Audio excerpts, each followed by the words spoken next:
Selfie with success जे आम्ही मुली प्रशिक्षणामध्ये सगळीकडे खूप पॉप्युलर होत आहेत, त्याचं फार महत्त्व आहेच की प्रशिक्षण घेतल्यानंतर पहिला सक्सेस मिळाला तर त्याचा पण सेल्फी विथ सक्सेस व्हायला पाहिजे. पण प्रत्येक सक्सेस हा सेलिब्रेट करण्याचा एक भाग आहे. आणि याचं डिझाईन कसं झालं हे मी थोडक्यात सांगू इच्छितो की माननीय पंतप्रधान यांचे सल्लागार के सुब्रमण्यम होते आणि ते एकदा मला भेटले आणि त्यांनी शिकागो युनिव्हर्सिटीमधून PhD केला होता की सोशल कॅम्पेन कसे चालवायचे. आणि ते त्यांनी लिहिलं होतं इकॉनॉमिक सर्वे ऑफ इंडियामध्ये. त्यांनी मला वाचायची विनंती केली, ते मी वाचलं. आणि त्यामध्ये स्वच्छ भारत अभियान जो भारत देशभरामध्ये चालवलं गेलं तर त्याचं कसं यशस्वी झालं.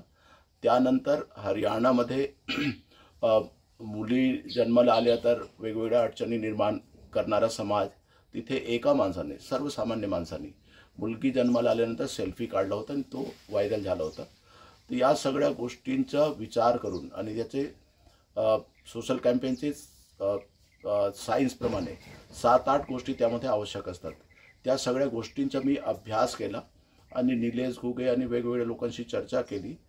तेव्हा ही संकल्पना आली आहे आणि याचा उपयोग आज आपल्या राज्याच्या मुलांच्या शिकण्यासाठी, शिक्षकांना मोटिवेट करण्यासाठी, मुलांना मोटिवेट करण्यासाठी याचा वापर होत आहे. सगळ्यांनी अधिकाधिक वापरावा, सगळ्यांनी यशस्वी व्हावं. धन्यवाद.